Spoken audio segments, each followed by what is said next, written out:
مثل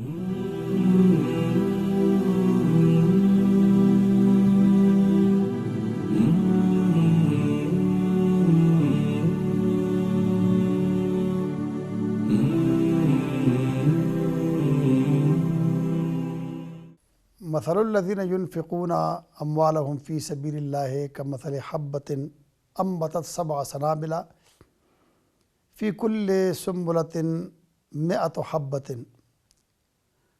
واللہ یضاعف لمن یشاء. د هغه خلکو مثال چې هغه د الله تعالی په لاره کې خرچ کوي، د هغې مثال داسې دی لکه یوه دانه د غنم یا د وربشو یا د جوارو، خنجرې، باجره، هر څه داسې شی چې شو هغه په ځمکه کې چې واچولی شي نو هغې نه وږي راوخیږي او په هر وږي کې سل دانې. نو الله تعالی چې چاله خوښوي د هغه اعمال زیات کي، 2 برخې، 4 برخې، 7 برخې، 100 برخې، 200 برخې پورې هغه زیاتېدی شي. دا هم یو مثال الله تعالی ورکړلی د امثال قرآن په ضمن کې. په دې کې یو خبره خدا ده چې یو سړی دا سوچ وکړي چې دا عمل چې یو موږ وکړو دا به 100 عملونه څنګه جوړېږي، څنګه به دا زیاتېږي. ما 1 روپۍ الله په لاره کې ورکړه او هغه 200 روپۍ شمار شولې، نو دا به څنګه کېږي. د الله تعالی مثال ورکړه چې تاسو چې په ځمکه کې دانې اچوئ، تخم کرئ، مثلا 1 من تخم موږ وکاره نو که د دې نه 1 من راخیږي نو څوک په هم دا کړاو نه کوي چې دومره لاک روپۍ مې ولګولې اجو 1 لاک واپس راغلی، نو د دې کاروبار نه څه مطلب شو. کړاو مې وکړه، منډې تړې مې وولې. په ځمکه کې ما غنم یا وربشې یا هر څه شی چې هغه ما وکاره څومره 1 من، بیا مې اوبه ورکړې، سره ورکړله، هغې مې بیا حفاظت کوه، هر څه وکړه، څومره واپس راغلی، 1 من واپس راغی. نو دا نه کېږي. څه چل کېږي چې موږ 1 من ځکه اچوو، بیا سره ورکوو، بیا اوبه ورکوو، بیا د هغې حفاظت کوو. ولې موږ ته دا معلومه چې دا یو دانې نه به داسې بوټي راوخیږي، د غنمو 2 څلور داسې به بوټي راوخیږي، بیا هغې کې یو کې 2 3 دی وږي. نو دا څنګه کېږي؟ دا څوک کوي؟ د الله تعالی کوي. نو چې هغه الله تعالی د یو غنم دانې نه 100 دانې را پیدا کولی شي، 200 را پیدا کولی شي، نو هغه د یو نیکۍ نه 200 نیکۍ هم جوړولی شي. بله خبر دا ده چې په دې کې چې الله تعالی دا حساب خولی چې د یو دانې نه 7 وږي راوځي، په هر وږي کې 100 دانې. نو کله موږ د جوارو وږی چې وګورو نو هغې کې 100 دانې نه، هغه ډېرې زیاتې. او دارنګې کله غنم چې راخیږي نو هغې کې 7 وږي پوره نه وي، کله 4، کله 5، کله 6، کله 7، کله 2، کله 1. نو دا اصل کې تعداد محدود کړی نه دی چې لازمي داسې کېږي. اصل کې دا 100 دا په عربی کې عام طور پر د کثرت لپاره استعمالیږي. په هر ژبه کې موږ یو سړی یو خبر نه پوه کړو نو موږ که 1 پېره 2 پېره خبره کړي موږ وایي 10 ځله مې ته ویلي، 100 ځله مې پوه کړلی، حالانکې 100 ځله نه پوه کړی، 10 ځله خبره نه کړي. ولې 100 لپاره دا یو اصطلاح ده. نو بل د دې دغه دا خولی چې په کوم چې 1 2 3 په دې کې چې دا غټ عدد د 10 نه کم، په دې کې 9 نه کم، 9 نه شمارېږي، نو 9 آخري عدد دی. او داسې په دغه کې چې بیا شمارېږي د دې نه بره په 10 کې 900 یا 100 چې دی هغه بیا غټ عدد دی. نو دا یو حساب دی د عربو ځان لا. په هر ژبه کې داسې کېږي چې علم د مبالغې په طور باندې یو تعداد مقرر کړي. نو دې لپاره دا ویل دا نه چې په هر بوټي کې به 7 دانې نه به 7 بوټي راخیږي، 7 وږي په هر وږي کې به 100 دانې که نو شو نو قرآن نعوذ بالله غلط شو. دا خو الله تعالی فرمایي چې ما قرآن په هغه ژبه کې نازل کړلی چې کوم تاسو وایئ. عربو بچې یو بل کې کوم ژبه ویله، کوم محاوراتو، هغه محاورې، هغه اصطلاحات الله تعالی استعمال کړلي او دا په هر ژبه کې دي. څنګه چې ما پښتو کې مثال ورکړ چې موږ 100 ځله خبره نه کړي، 10 پېرې نه کړي، 100 پېرې نه کړی یو کار، خو موږ وي دا ما 100 پېرې وکړه یا 100 ځله مې دا سړی پوه کړه او 10 پېرې مې ته دا خبره وکړله، 10 پېرې مې دا کار وکړو.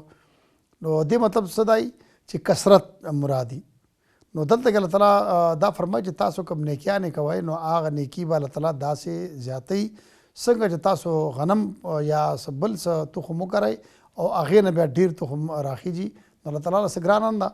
یو ام ونه چې دا د سوونو کالو پورې امونه کوي په ټنونو په حساب د دې نه میوه حاصلېږي دا ونه را پیدا شوي څه شي نه یو هډوکي نه یو ام چې نال کې هغې نه راوخیږي یو کجوري نه کجوري ونه راوخیږي ول هغه بیا څومره کجوري کوي داسې هر شی چې دی هر بوټی چې دی هغه چې نال کې نو هغه یو نه راخیږي او بیا پورته چې هغه ګوتې پورې کړي دومره دانې بیا کوي که موږ چې هندوانه د هغې یو زړی چې په ځمکې ښخ شي هغې نه هندوانې ځینې راوخیږي بیا څومره هندوانې کوي هر شی داسې دی. انګور چې موږ وګورو نو که یو تخم دومره غوني هغې نه انګور ځیله راوخیږي نو بیا هغه څومره کوي دومره دومره غټ غټ هغې کې هغه ګنګانې یا په یو یو ګنګ کې څومره دانې نو الله تعالی دا هر څه کوي. نو چې الله تعالی په دې کې دا کار کولی شي په دې بوټو کې په دې ونو کې نو دا الله تعالی موږ ته یو محسوس مثال راکړلی څنګه چې مخکې موږ آیات کې ویلي چې لعلهم یتفکرون تفکر پکار دی په الله تعالی باندې یقین او د هغه په احکام باندې ایمان دا په عقلي طور باندې د دنیا په دې موږ چې د ټیکنیکل ویو په ټیکنیکلي طور باندې موږ پوه کېدی شو چې یو دانه موږ په ځمکه کې واچوله نو بیا هېڅوک هم دا نشي کولی چې هغه دانه په هغې کې روغ وساتي دا څښا کېږي که دا نه څښا کېږي دې نه دغه راخیږي که نه الله تعالی وایي چې نحن زارعون تاسو خالي په ځمکه کې تخم واچوئ خاورو کې ستاسو اختیار ختم شي. اوس که موږ غواړو د تخم موږ واپس راواخلو دې پسې چاړونه راواخلو دا بیا موږ نشو راغستلی دا خاور نشو راوښکلی نو دا بیا ټول دارومدار چې د هغه په الله تعالی باندې الله خوښوي هغه څښا کې نه راخیږي که دغه خوښوي لږ فصل راوخیږي هغه خوښوي ډېر راوخیږي نو دقه شانته چې موږ نیکي کوو هغه الله تعالی چې خوښوي یضاعف لمن یشاء چې څومره د الله تعالی خوښوي هغه له زیاتوي.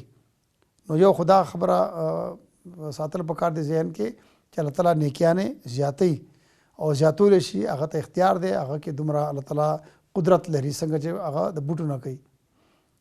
دویمه خبره په دې کې دا ده چې څنګه د بوټو د تخم د دې څه قواعد او ضوابط څه قوانین دي په هغه طریقه به هغه تخم کرې او هغې څه لوازمات دي هغه به هغې له ورکوي سره دا اوبه دي نګراني ده تاسې د انسان د اعمالو اومه څه شرایط دي. کوم آیت چې موږ د سوره بقره په شروع کې تلاوت کړی نو هغې کې الله تعالی دا خبره کړله چې فی سبیل الله چې څنګه د تخم لپاره د بوټو لپاره څه شرایط دي چې دا په خاوره کې اچوئ چې هغه لمده خاوره یا بوله بو ورکوئ او سره بوله ورکوئ د بیا چې هغه راوخیږي د هغې په حفاظت کې داسې په اعمالو کې هم ده. نو دا آیت او په قرآن کې د نه وروسته چې کوم آیتونه دي نو په هغه آیت کې بیا دې دواړو کې څه شرطونه الله تعالی بیان کړلي. اول شرط په هغې کې دا ده چې فی سبیل الله وایي عمل چې کوئ هغه به خالص وي تخم چې اچوئ که هغه چینجن نو هغه بیا بوټي نه راخیږي بالکل واضح خبره ده نو تخم به صفا ساتئ نو فی سبیل الله وایي په دې کې به څه قسم دغه ریاکاري نه وي. دویم دا مرضات الله چې دا به د دنیا د څه مقصد لپاره دا نیکي نه وي دا به صرف دې لپاره چې الله تعالی زمانه راضي شي نو د الله تعالی پر رضامندۍ کې به عمل کېږي څنګه چې ځمکه به ښیي ښه تخم به په ښه ځمکه کې اچوي نو خالص عمل به د الله تعالی د رضامندۍ لپاره کېږي او عمل به هغه چې صالح د قرآن او د حدیث مطابق وي نو پس هغې به دې نتیجه راوځي.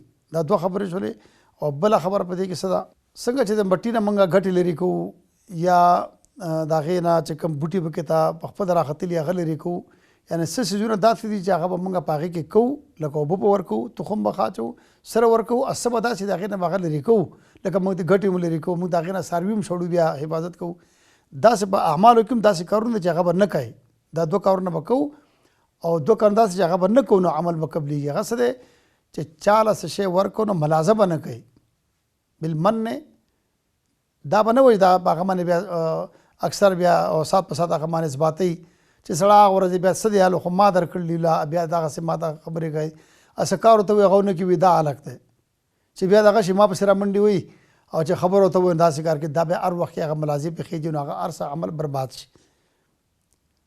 دارنګې اذا تکلیف په هغه ته نه ورکوي څه قسم تکلیف چې د دنیاوي هغه باندې اوس دومره خپل کار شروع کړي چې هغه نه کارونه اخلي هغه دومره پیسې دې ورکړي دومره هغه له صدقه خیرات نه ورکړي چې څومره هغه نه هغه دنیاوي کارونه واغستله نو من او اذا ملازه به نه کوي، دا د خدای رضا لپاره ورکړل نو په هغه باندې ملازه نشته. او بل هغه به تکلیف نه ورکوي، تکلیف ورکو دا عمل ختم شو. یو خبره په دې کې بله یا ساتل پکار دي چې څه داسې عمل دی چې په هغې باندې ټولې نیکیانې خرابېږي، ټول اعمال برباد شي. هغه د شرک او مثال په تور باندې یو سړی مونځ کې په هغې کې شرک نه کوي، روژه کې نه کوي، په حج کې شرک وکړو نو دا مونځ او روژې هم ټولې برباد شولې. په حج کې ونه که زکات کې شرک وکړو دا برباد شولې. داسې په هر عمل کې چې شرک وکړو نو هغه نور عملونه ټول ختم شي. سره که کفر وکړو د اسلام نه سړی مرتد شو نو هغه ټول اعمال دغه برباد شي. او دلته په صدقاتو کې چې دی نو دې کې دا شرط دی که یو سړي صدقه ورکړه، چاله خیرات ورکړه، چا سره خواله وکړو او په هغه صدقه کې د من او اذا یا هغه ته تکلیف ورسو یا ملازه وکړه نو دا صدقه د هغه ختمه شوه. نه منځونه نه زکات نور د اعمال نه خرابېږي. او دارنګې که د نورې صدقات ورکړي په هغې کې دا کار نه کړی نو هغه به هم د برقراري. دا یو فرق ساتل پکار دي چې شرک او کفر دا ټول عمل بربادوي. په هر عمل کې چې شرک وکړه هغه نور عملونه هم خرابوي. او د هر عمل وجه نه چې کفر وکړو نور عمل ختم شي. په صدقات او خیرات کې دا خبره ده چې کم صدقه خیرات کې مونږه دا دوه کارونه وکړو چې چا باندې ملازه وکړه یا هغه ته تکلیف ورسو نو دغه صدقه ختمه شوه، دا صدقه به نه قبلېږي. او نورې صدقات چې مونږ کړي یا نور اعمال چې کړي نو هغو باندې اثر نه پرېوځي. دا فرق دی. نو دې مطلب دا نه شو چې دا هېڅ نه کېږي، دا خو بیا معمولي خبره ده. دا معمولي ځکه نه ده چې مونږ پیسې ګټو، ډېر مشکله سه الله تعالی خوشحاله کول له پیسې ورکو، څه نور امداد کو هغه مونږ ورکو، هغه سین ته لاړ شي په خپله بیا خراب کو. نو دومره غونه احتیاط ولې نه کوو چې چا سره خواله وکړو اوس غلی کېنو، اوس هغه تکلیف نه رسو. نو دا نشو کولی چې دومره غټ کار مونږ وکړو چې خپل ګټلې مال خو چاله ورکړو. نو دومره نشو کولی چې خپل خوله باندې اوس کنټرول وساتو. نو هغه دومره عمل به زمونږ نه ضایع کېږي. مونږ پټي کې یوه وکړله، تخم واچو، سره واچوله، اوبو ته ورکړلې، بیا خو داسې کار وکړو چې هغې کې خو چونه وغورځوله، چونه وغورځوله، هغه هر څه برباد شو. څه چلو شو؟ هغه تخم هم برباد لاړ، د هغې چې کوم فصل راتلو هغه هم ختم شو. دلته کې چې کومه نیکي مونږ کړې وه هغه هم برباده شوه. او د هغې چې کوم مونږ ته 100 یا 200 زیات الله تعالی راکوو هغه هم هر څه لاړه. نو مونږ ټول خپل پټی برباد کړه د خپل د لاسه. نو که دا کار مونږ نه وی کړی، دا چونه پکې نه وی غورځولی نو هغه زمونږ سره به هم ځای نیولی و، هغه اوبه به هم ځای نیولی و، زمونږ هغه کړاو به هم ځای نیولی و، هغه تخم به هم واپس راغلی و او د هغې نه به څو ګونه زیات مونږ ته میلاو شوی. نو دا دوه خبرې دي چې دې سره هغه نیکي هغه خراب شي. نو دې نه بیا ځان ساتل پکار. یو فی سبیل الله کې یو خبره بله ذکر کول ضروري دي چې فی سبیل الله نه مراد دی د الله تعالی په لاره کې. مفسرینو لیکلي چې دې نه مراد د دین دعوت او جهاد دی. د دین دعوت که یو سړی په خپله ورکوي نو دی په ځان باندې کومه خرچه کوي نو هغه به هم فی سبیل الله شمارېږي. که دی په خپله نه کوي او دی علماو له مدرسو طالبانو له یا څوک داسې دعوت کار کوي هغه سره مرسته کوي نو دا فی سبیل الله دی. که سړی په جهاد کې ځي او په خپله او خپل هغه مال په ځان چې خرچه کوي نو دا فی سبیل الله وي. په خپله نه ځي او نور څوک فی سبیل الله مجاهدي هغه سره تعاون کوي. مجاهد فی سبیل الله دا لازمي دی چې هغه د جهاد چې کوم شرطونه دي کوم احکام دي هغه ټول چې پکې ته موجود دي نو هغه وي. مثال په توګه باندې یو سړی خپل په خپله جومات جوړ کو، هغې کې د دین دعوت ورکوي، هغې کې بچو ماشومانو ته سبق وایي یا درس نظامی کتابونه شروع کړل، تر قرآن ترجمه وایي یا قرآن قاعده وایي یا نادره وایي یا حفظ کوي او دارنګې هغه امامتي کوي او دله خلک بیا پیسې ورکوي، چنده ورکوي نو دی به په ځان خرچه کوي. د ده کور اخراجات دي، دی فی سبیل الله دی. دا زمونږ خلک وایي سړی چندو ته ناست دی، پیسې راوړي اخوري راوړي اخوري. نو چې دا یو چندو ته کېناست بل چندو ته کېناست بل کېناست نو جوماتونه به شړ شي، مدرسې به ختمې شي. هغه هم انسان دی، هغو پورې هم ګېډه ده، دغه هم ضروریات دي. ها ناجایزه اخراجات دا جایز نه دي. ناجایزه مطلب دا دی یو سړي ته دا معلومات چې زه دومره کوشش کوم نو زه بهر کې څومره پیسې ګټلی شم، ته د جومات نه دې هغه تنخواه اخلي هغې هم راخلي، یا دا ګوري زما د کور ضرورت څومره دي په هغې کې به اسراف کول داسې هم نه چې ځان له غټ غټ ګاډي اخیستې دي بیا زامن له ګاډي اخیستې بیا داسې ګران ګران موبایل او چې ته څه مانې هغه چنده مانې. نو دا خو هر انسان کې د خپل الله تعالی یو تقوا ایښې ده او په دننه الله تعالی پکې یو محافظ ایښی دی چې هغه به په خپله دا سړی سوچ کوي چې کوم پورې زه جایز ځم کوم ځای کې زه ناجایز ځم. او کله چې د الله تعالی نه یریږي یو سړی واقعي د دین خدمت کوي نو هغه به د الله تعالی نه یریږي هغه به نه خرچه کوي.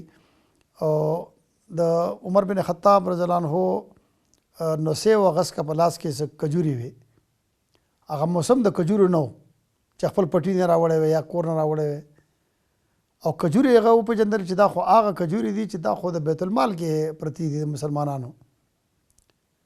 نو دغه خپل نوسي نه تپوس وکړو چې دا کوم ځای وي نو هغه وایي چې دا مال هغه منشي هغه چوکیدار هغه نګران چې و هغه راکړی. عمر بن خطاب هغه خپل هغه نوسی راوست وختې وي تا سره ما څه بد کړلي ښه حیران شو چې ما څه کار کړلی. عمر بن خطاب وی چې تا سره ما څه بد کړلي چې ته زما په نوسي باندې حرام خورای. دا علماء لیکلي چې دا د رشوت یو طریقه ده چې دغه مشر دغه سیټ یا دغه حکمران یا د افسر زامن بچي یا نور داسې خپل خپلوان له خلک تحفې ورکوي نو دا اصل کې رشوت دي. نو دې مطلب دا و چې هغه ما دا سوچ پکړی چې د عمر بن خطاب نوسی دی دې به خوشحاله ساتم نو زما به نوکري برقراري. ولې عمر بن خطاب خو داسې سړی نه و چې هغه حرام خوړلی یا په خپل بچو یې حرام خوړلی. صحابه کرامو خو څوک هم داسې چا کې باره کې تصور نه شو کولی چې یوثرون علی انفسهم دی چې خپل د ضرورت شی بل له ورکوي نو د هغه نه خو سوال هم نه پیدا کېږي چې دی به حرام څه شی وخوري. نو دا خو الله تعالی د هغو ضمانت اخیستی رضی الله عنهم ورضوا عنه. او مونږ خو ایمان دا دی چې صحابه کرام چې هغو حرامو نه د ناجایزو نه پاک و بالکل. او الله تعالی د هغو ضمانت اخیستی دی نبي صلی الله علیه وسلم د هغو باره کې ویلي. او الله تعالی د خپل پیغمبر ملګري چې دي هغه داسې نه جوړوي چې هغو کې داسې یو خرابي چې هغه به ناجایز خوراک کوي. نو مطلب دا دی چې د حرامو نه بچ کېدل او داسې ذریعه اختیارول چې په هغې باندې زما د داسې لار شي چې هغه ضرورت نه زاید چې د هغه زه وخورم. نو دا عالم له په خپله پکار دی که د مدرسې محتمم دی که د جماعت امام دی چې زه څومره کار کوم او څومره د دې زه معاوضه اخلم نو واقعي دا ماله جایز ده او که نه ده. بیا خو حساب چې دی ان الینا ایابهم ثم ان علینا حسابهم دا خو الله تعالی حساب اخلي که جماعت کمیټي ده یا نور خلکو ته دا دروغ جواز پیش کړي هغه مطمئن شي نو کیدای شي ولې الله تعالی علام الغیوب دی هغه له دوکه نه ورکولی کېږي. نو دا یو څو شرایط دي چې په دې باندې موږ عمل وکړو انشاءالله هغه څنګه چې دانې تخم په هغه شرایطو باندې ډېر زیات فصل کوي داسې چې موږ اعمال په شرایطو مطابق باندې وکړو انشاءالله دا به الله تعالی موږ له 100 یا 200 پورې زیات کړي. الله تعالی نه دعا کوو چې الله تعالی دې زموږ اعمال قبول کړي په موږ کې د اخلاص را پیدا کړي د ریا نه موږ وساتي د شرک نه د کفر نه وساتي زموږ اعمال د الله تعالی باطل نه ګرځي قبول لکي. واخر دعوانا ان الحمد لله رب العالمين.